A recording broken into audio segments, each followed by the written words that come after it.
Where does that rank in your best moments in your career? Sorry? Where does this victory rank in the best moments in your career?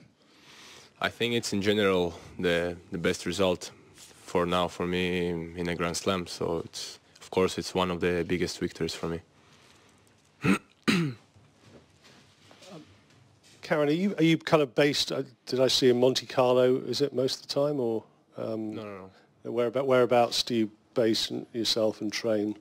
You mean training? Yeah. No, training. My team is in Barcelona. Barcelona, sorry. Yeah. How long have you been there? Already 3 years.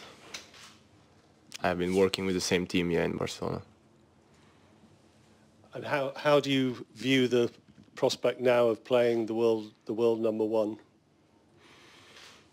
I think it's going to be a good match and good experience for me. So I'm in the fourth round, and I'll try to prepare and to do my best.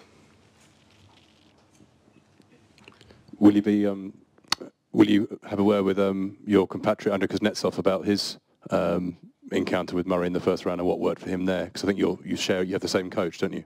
No, we are in the same academy, but we have different coaches. Yeah. No, I didn't speak yet with him. I didn't have time, but I think my coach, he was watching his match also, so he can tell me some tips and give me some tips and explain how was the match, with Andy, with Andrei. Yeah. We know from various interviews you've done that you're a keen chess player. Do you think you can think your way to victory again? Will you need to work him out as a player? Is that your best chance? Why do you want to compare in chess? Well, I just wondered, because obviously it shows a sort of a strong mental approach. I just wondered if you bring that to your tennis as well, and whether you try and sort of play get some sort of strategy or... No, it's just when I was young, like 10, I think from 10 to 12, I was having chess classes. So I like to play chess in my free time. It's one of my hobbies. Yeah, that's it. I think it helps maybe, but I never thought about it. All right, this will be the first time that you'll play a world number one or one of the top 4 guys, sort of. Is that something you've looked forward to? Yes, of course. I think that's what we are working for, to play on the big areas like here in center court and to play against world number one. So I'm really looking forward for it.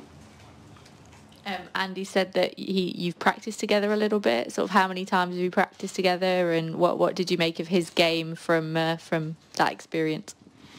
I think we practiced like 3 or 4 times. First time was like 2 years ago, and yeah, we had like some practice games, and I don't remember actually what we were doing, but You're in the same age group as Sasha Zverev. How much of an inspiration is it for you to see what he achieved in the last couple of months? I'm happy for him. I already congratulated him with the past results, and I think it motivates us to work even harder, like me, I'm saying, and the other young guys. So we are looking to each other and support each other. So yeah, it helps for us. It gives us extra motivation and encourages us. You seem to stay quite calm when you were playing Isner today.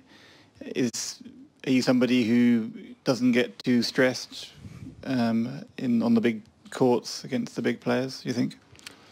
I had to be focused all the time, because in the matches like against Isner, if you lose one serve, maybe you're one set down. So I had to be focused all the time and try to take my serves, and then on the return to try to make returns in play and to risk sometimes. So that's why I was calm, because I had to do this. Otherwise, I didn't have the chances on if I would lose my serve. When you were growing up, who were your idols, your favorite players? When I was young, one of my favorite players were Marat Safin and Juan Martín del Potro. Are you ever as crazy as Marat Safin? Do you think? I'm asking you. I don't think so, but I don't think that he was crazy. It's just he was a charismatic player, and it was his style, so that's it. John was saying before, he was talking about you and saying you're a good player, and but he also got confused at one point because he was saying Karen and saying it was a little strange because that's the name of his mother also. Does that ever happen with you, I guess, English-speaking countries, Karen's a pretty common girl's name, but not for Yes, men. but you have to say Karen. Normally, it's the accent on the second part of the name, so that's it. Okay, I'm sorry if you've been asked this before, but how did you get into tennis, and are you from like a tennis or a sports kind of family? Yes, my father was a ex-volleyball player, but he finished quite early and he went to university. And my mom, when she was young, also she was doing a lot of sports like athletics. I think she was running, she was playing tennis a little bit just for herself. And then when I was 3 years old, I was in kindergarten, and my parents they saw one advertisement, and there was like a tennis club next to our house, so that they decided to try because they like this sport. And since that, I started to play tennis. Yeah. Is it right you're a Real Madrid fan? Yes, they won yesterday. Yeah. Did you watch it? Of course. And did that give you sort of motivation for your match today? Did it have any effect? No. Thank you.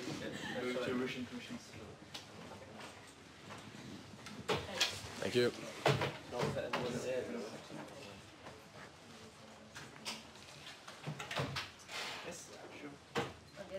Спасибо. Давай только без повезло, там от таких. Не, ну это не я была.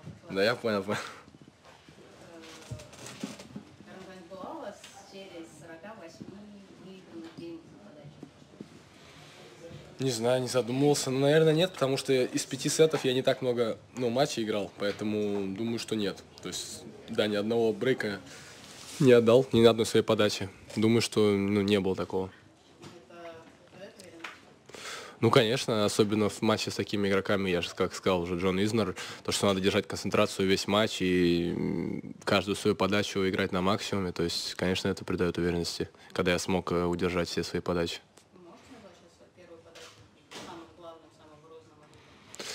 Ну, в принципе, да, конечно. Просто иногда бывает процент гуляет немножко первой подачи, то есть какие-то геймы я бываю там все подачи попадаю, в какие-то нет, поэтому только с этим может быть связано. А так, конечно, первая подача это как козырь. Год назад, примерно, на челленджере в Москве вы говорили, что из всего того, что можно было бы улучшить, и психологию ставили, что надо было улучшать психологию. На сколько процентов сейчас оцените прогресс свой в этом направлении? Ну, тяжело сказать, потому что всегда есть к чему стремиться, то есть нету никакого лимита, поэтому, конечно, результаты и мои матчи в этом году показывают то, что прибавил в этом аспекте. Когда ехал сюда в Париж, задумывался о том, что можешь сыграть в четвертом круге с первой леткой мира на одном чемпионате спорта? Ну, конечно, как сказать, я верил, что может такое быть, конечно, потому что каждый турнир ты приезжаешь, ты рассчитываешь на победу, поэтому надо всегда думать позитивно. Сегодня сказала, что если вы будете верить в себя, у вас и против Мары будут шансы. Ну, классно.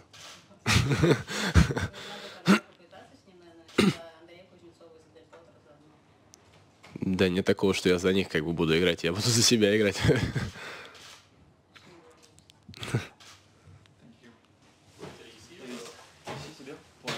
Pour RG17, mais dehors la télé. So just RG17 for a few seconds.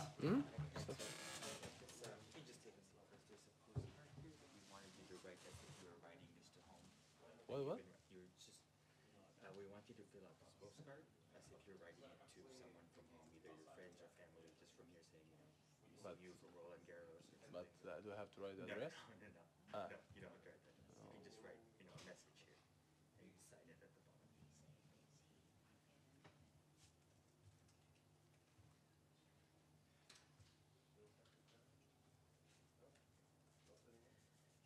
We'll just take a picture of you holding it. This? Yeah. 1, 2, 3. Let's take another one. 1, 2, 3. Great. And then this is the RG17 hashtag. We just wanted to do a boomerang with it, so we'll. Yeah. Yeah, exactly. There you go. Just. Okay. 1, 2, 3. Okay. So, that look okay? Yeah. All right, great.